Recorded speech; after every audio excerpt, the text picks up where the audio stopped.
अपने देश का झंडा ऊंचा करते हैं। वो बिल्कुल जिस ऊंची चोटी शंकु के आकार की थी, बिल्कुल जैसे वो होते हैं ना, बिल्कुल नुकीला जैसा ऊपर, उस पे चढ़ने और बैठने तक की जगह नहीं थी।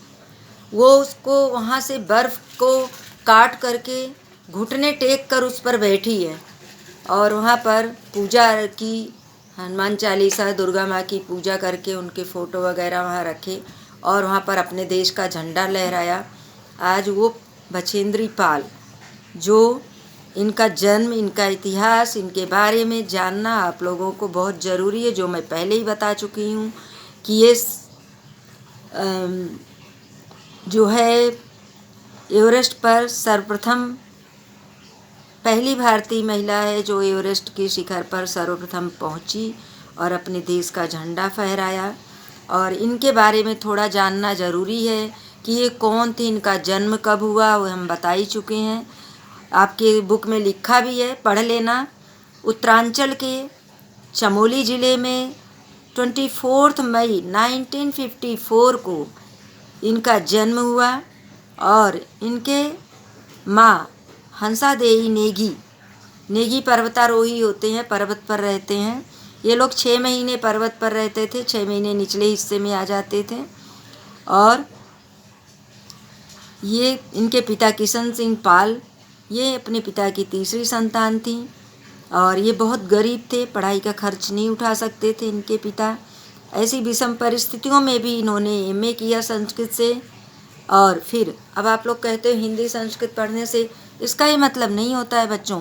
नॉलेज होना चाहिए, वो चाहे कोई भी सब्जेक्ट है, गहन नॉलेज होना चाहिए, डीपली पढ़ना चाहिए। जैसे अभी आप बछेंद्री पाल के बारे में पढ़ रहे हो, ये ऐतिहासिक है, ये पर्वतारोही है, प्रथम भारतीय महिला। आपको ये ज्ञान अगर आपसे कोई पूछे तो कम से कम आपको पता तो होगा कि हाँ, हम जानते हैं पहली भारतीय महिला कौन थी।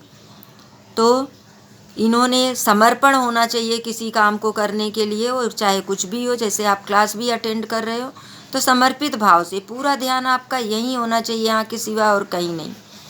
लेकिन आप लोग क्या करते हो, 1-2 दिन क्लास अटेंड करोगे, उसके बाद फिर 2 दिन गायब हो जाते हो। ये सारे आंसर्स अपने आप लिखना। बछेंद्री को पहाड़ों पर चढ़ने का शौक़ बचपन से ही था।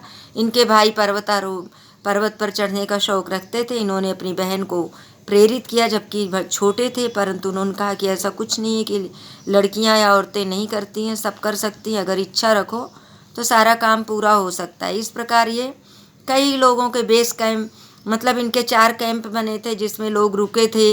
पर्वतों को काट कर रस्सी के सहारे ये लोग धीरे धीरे ऑक्सीजन साथ में लेकर, रसोइयाँ, सब कुछ इनके साथ में था और ये लोग वहाँ तक पहुँचे। लेकिन एक बर्फ़ का टुकड़ा जो होता है, पानी देखते हो वैसे आपको लगता है कि तरल अगर होता है, लिक्विड होता है तो लगता है अरे इसमें क्या वेट होगा। लेकिन आप जानते हैं जब वही पानी बाल्टी में रख लो तो बाल्टी में वेट होता है। और अगर उसकी चट्टान बन जाती है, बर्फ़ बन जाता है, तो वो तो और भी नुकीला और घातक होता है, बहुत चोट देता है। ऐसी कई एक बर्फ़ की चट्टानें जहाँ ये लोग कैंप में रुके थे वहाँ पर गिरी और ये लोग घायल हुए, लेकिन कृपा से ईश्वर की कृपा से ये लोग बच गए और अंत में ये अपने लक्ष्य में कामयाब हुए। और आज उन्हीं बछेंद्री पाल के बारे में हम आपको बता रहे हैं। अब आपको ये बताएंगे कि जो बच्चे पढ़ चुके हैं, बच्चों, अग्रिम दल का नेतृत्व कौन कर रहा है।